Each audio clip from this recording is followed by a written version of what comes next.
दोस्तों, जैसा कि आप सबको पता ही है कि इसराइल ने बहुत सालों से फलस्तीन के ऊपर कब्जा करके रखा है, लेकिन क्या आपने सोचा है कि इतने सारे अरब ममालिक के बीच में एक यहूदियों का मुल्क इसराइल फलस्तीन के मुसलमानों का खून बहाता है, और ये इतने सारे अरब ममालिक इसराइल को क्यों कुछ नहीं कहते, और अगर कहते भी हैं तो सिर्फ मुंह से ही कहते हैं। इसके ऊपर हमला क्यों नहीं कर देते? उसकी वजह है कि इन्होंने हमला तो 1948 के अंदर भी किया था, जिसे आज हम फर्स्ट अरब इसराइल वॉर के नाम से जानते हैं, जिसके अंदर Egypt, Jordan, Iraq, Syria, Lebanon, Saudi Arab और यमन, इन सब ने मिलकर इसराइल पे हमला किया था। लेकिन फिर क्या हुआ, इस जंग के बारे में भी आज हम डिस्कस करेंगे इस वीडियो में। उसके बाद फिर 1967 वॉर, जिसे हम 6 डे वॉर के नाम से भी जानते हैं, जिसमें इसराइल के ऊपर Egypt, Syria, Jordan, Iraq, Saudi Arabia, Kuwait और लेबनान ने हमला किया था। और उस जंग में क्या हुआ ये भी जानेंगे इस वीडियो में। और उसके बाद 1967 के अंदर जब इसराइल के ऊपर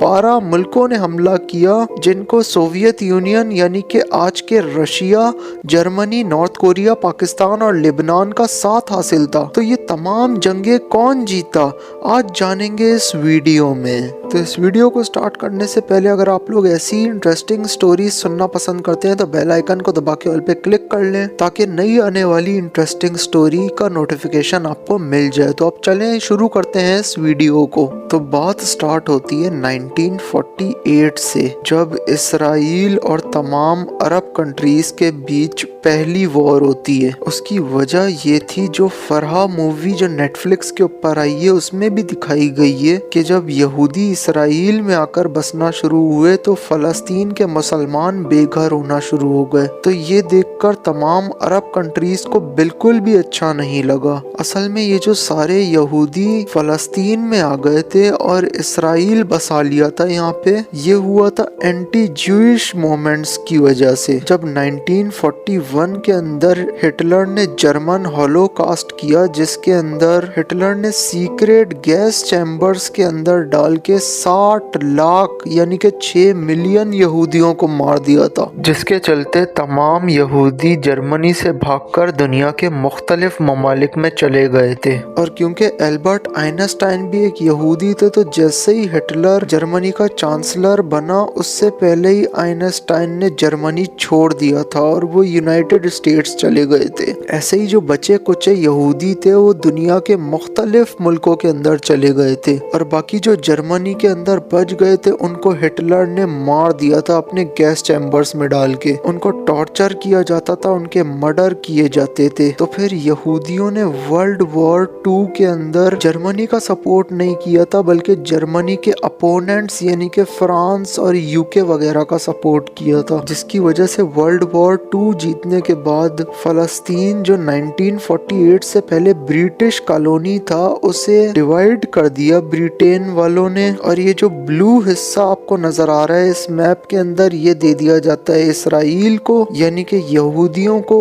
और लाल हिस्सा दे दिया जाता है मुसलमानों को यानी कि फलस्तीनियों को। जबकि इस बंटवारे से पहले फलस्तीन ऐसा दिखता था। तो जितना हिस्सा यहूदियों को दिया गया था, वहां से फलस्तीनियों को बेघर किया जाता है, जैसा कि फरहा मूवी के अंदर भी दिखाया गया है। तो फलस्तीन के मुसलमानों को बेघर होता हुआ देखकर जो तमाम अरब कंट्रीज हैं वो गुस्सा हो जाते हैं, और उसके बाद फिर 15 मई को वो जंग छेड़ देते हैं इसराइल के खिलाफ। ये जंग चली 9 महीना 3 हफ्ते और 2 दिन तक। इस जंग में इसराइल के खिलाफ Egypt, Jordan, Iraq, Syria, Lebanon, Saudi Arab और यमन शरीक थे। और शुरू में तो इन लोगों ने बहुत ज्यादा मारा यहूदियों को, लेकिन फिर जैसे जैसे पूरी दुनिया से यहूदी आकर बसते गए इसराइल के अंदर, तो आहिस्ता आहिस्ता करके उन्होंने भी तरक्की की, और फिर उन्होंने अरब आर्मीज को मारना शुरू कर दिया, और फलस्तीनियन अरब्स को भी बहुत ज्यादा मार धाड़ की उन्होंने। और जो लैंड उनको पहले इस तरीके से दिया गया था, उसको अब उन्होंने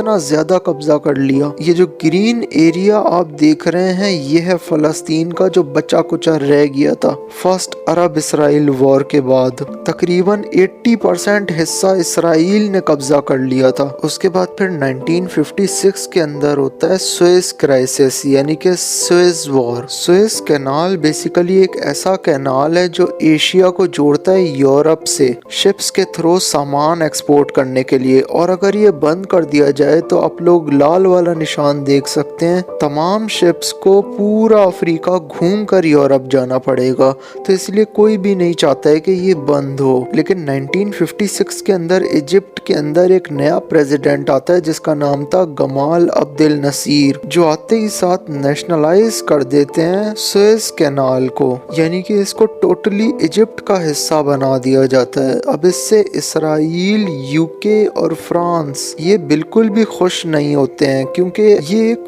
फॉरेन ओन कैनाल है ना कि कोई इजिप्शियन कैनाल। तो इसीलिए इसराइल इजिप्ट को नेशनलाइजेशन खत्म करने को बोलता है, लेकिन इजिप्ट इसकी बात नहीं मानता है, जिसके चलते इसराइल हमला कर देता है इजिप्ट के ऊपर, और 2 दिन बाद वहां पर आ जाते हैं इंग्लिश और फ्रेंच सोल्जर्स भी। इसराइल कब्जा कर लेता है सिनाई के ऊपर, और यहाँ पे आप लोग देख पा रहे होंगे 2 पोर्ट्स हैं यहाँ पे। तो ये दोनों पोर्ट्स के ऊपर इंग्लैंड और फ्रांस अपनी अपनी आर्मी को उतार देते हैं पैराशूट्स के जरिए, जो यहाँ पे कब्जा कर लेते हैं, और यहाँ से इजिप्ट के कब्जे को टोटली खत्म कर दिया जाता है। और ये कब्जा रहता है 29 अक्टूबर 1956 से लेकर मार्च 1957 तक। और उसके बाद फिर जब मामला यूएन में जाता है तो यूएन दोनों को ही अपनी अपनी फोर्सेस वापस लेने को कह देता है। इसराइल का मेन पर्पस था कि स्ट्रेट्स ऑफ तिरान को खोला जाए जो इजिप्ट ने बंद कर दिया था, क्योंकि अगर स्ट्रेट्स ऑफ तिरान को बंद कर दिया जाए तो जैसा कि आप लोग देख सकते हैं कि इसराइल अपना तमाम सामान यहीं से ही बाहर लेके जाता है। तो अगर स्ट्रेट्स ऑफ तिरान और सुएज कैनाल को ही बंद कर दिया जाएगा तो इसराइल अपना सामान एशिया की तरफ एक्सपोर्ट नहीं कर सकता है, और ना तो एशिया से कोई चीज अपने मुल्क में मंगवा सकता है। और आखिरकार स्ट्रेट्स ऑफ तिरान को खोल दिया जाता है, यानी कि इस जंग के अंदर भी इसराइल की विक्ट्री हुई थी। और अगर ग्राउंड फ्लोर पे देखा जाए तो आप लोग दोनों तरफ के लॉसेस भी देख सकते हैं कि इसराइल, यूके और फ्रांस के मिलाकर कोई 200 लोग मारे गए थे और कोई 1000 के करीब जख्मी हुए थे। वहीं पर दूसरी तरफ इजिप्ट के 1600 से ज्यादा मार दिए गए थे, 4900 से ज्यादा जख्मी हुए थे, और कोई 5000 से ज्यादा तो कैप्चर कर लिए गए थे। तो यानी यहाँ पे भी इसराइल की ही विक्ट्री होती है। उसके बाद फिर तीसरी जंग होती है 1967 के अंदर, जिसे हम 6 डे वॉर के नाम से भी जानते हैं। इसमें इसराइल के खिलाफ लड़ रहे थे Egypt, Syria, Jordan, Iraq, Saudi Arab, Kuwait और लिबनान।